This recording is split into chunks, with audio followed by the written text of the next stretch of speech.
Hello, Dorian here, a fellow seeker of all things mythical and curious.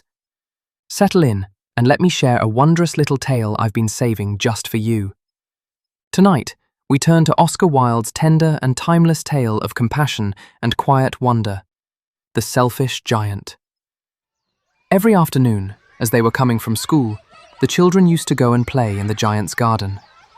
It was a large, lovely garden with soft green grass.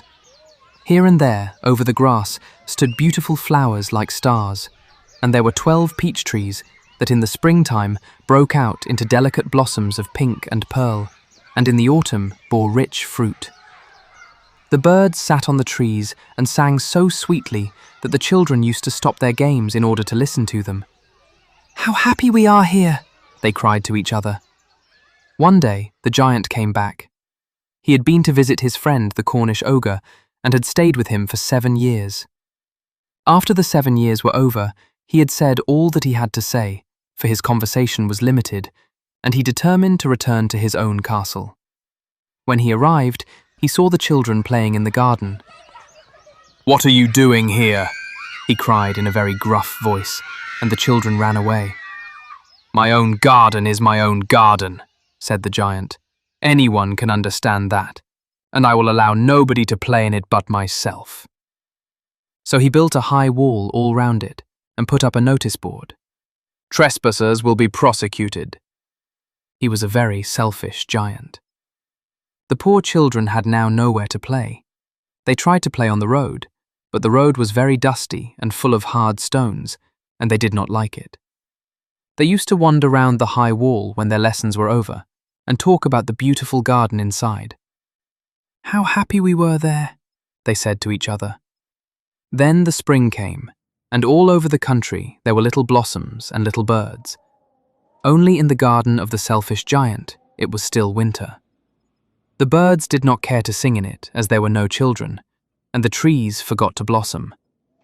Once a beautiful flower put its head out from the grass, but when it saw the notice board, it was so sorry for the children that it slipped back into the ground again and went off to sleep. The only people who were pleased were the snow and the frost. "Spring has forgotten this garden," they cried, "so we will live here all the year round." The snow covered up the grass with her great white cloak, and the frost painted all the trees silver. Then they invited the north wind to stay with them, and he came. He was wrapped in furs, and he roared all day about the garden and blew the chimney pots down. "This is a delightful spot," he said. "We must ask the hail on a visit." So the hail came.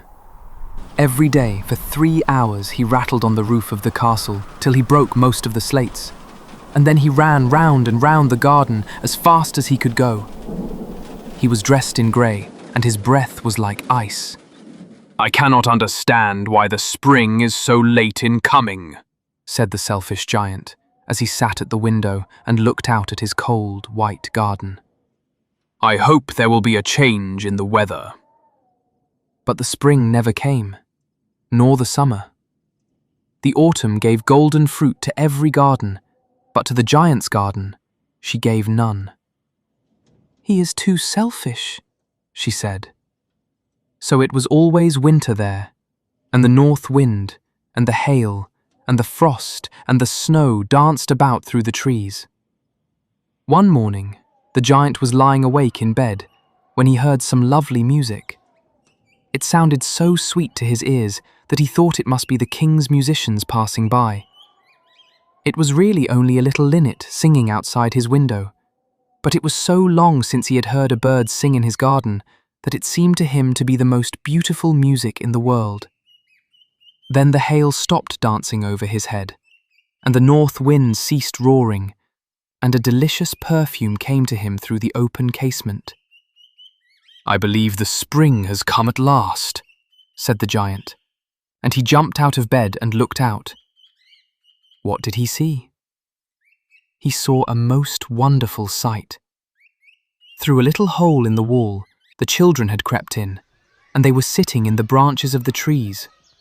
In every tree that he could see, there was a little child, and the trees were so glad to have the children back again that they had covered themselves with blossoms and were waving their arms gently above the children's heads.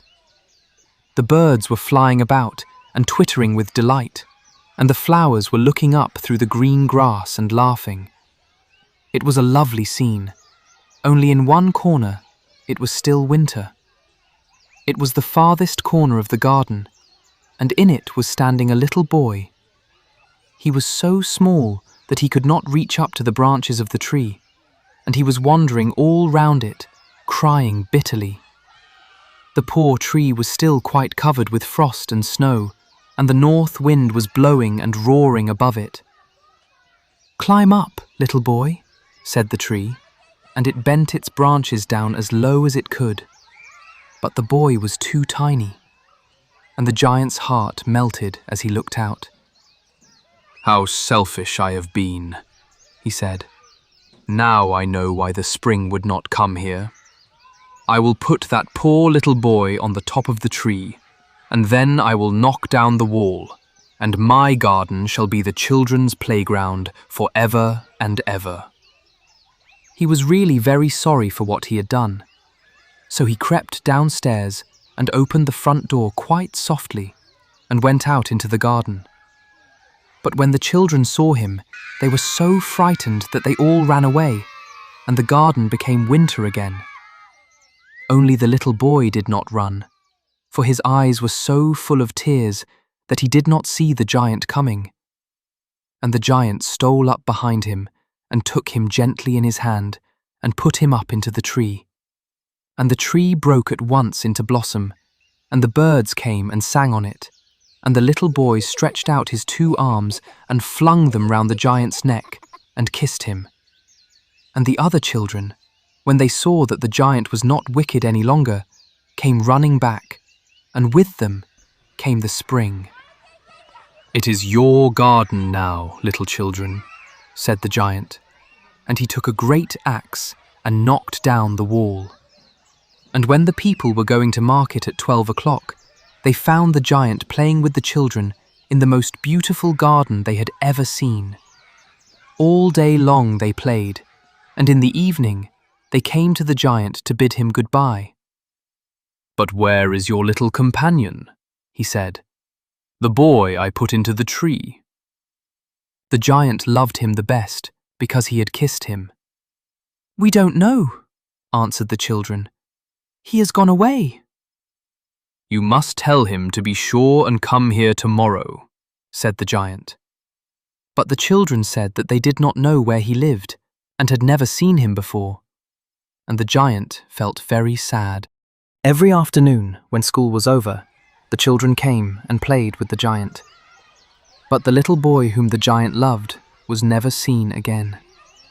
The giant was very kind to all the children, yet he longed for his first little friend and often spoke of him.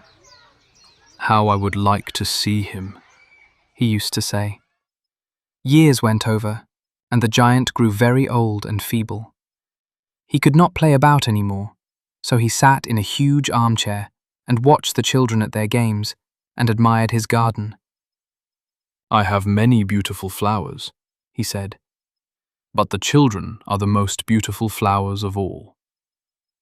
One winter morning, he looked out of his window as he was dressing. He did not hate the winter now, for he knew that it was merely the spring asleep and that the flowers were resting. Suddenly, he rubbed his eyes in wonder and looked and looked. It certainly was a marvelous sight. In the farthest corner of the garden was a tree quite covered with lovely white blossoms. Its branches were all golden, and silver fruit hung down from them, and underneath it stood the little boy he had loved.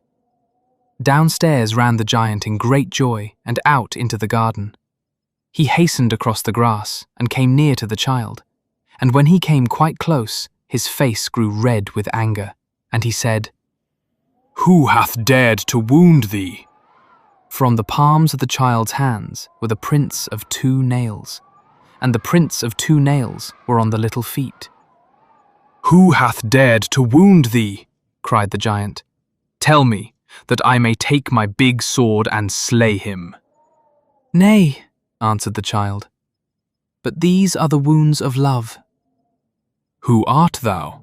said the giant, and a strange awe fell on him, and he knelt before the little child. And the child smiled on the giant and said to him, "You let me play once in your garden. Today you shall come with me to my garden, which is paradise." And when the children ran in that afternoon, they found the giant lying dead under the tree, all covered with white blossoms. The end. That was truly magical, but also the end of our time together. So until we meet again, dear friend, may your imagination burn bright against the winds of reality. Slán agat.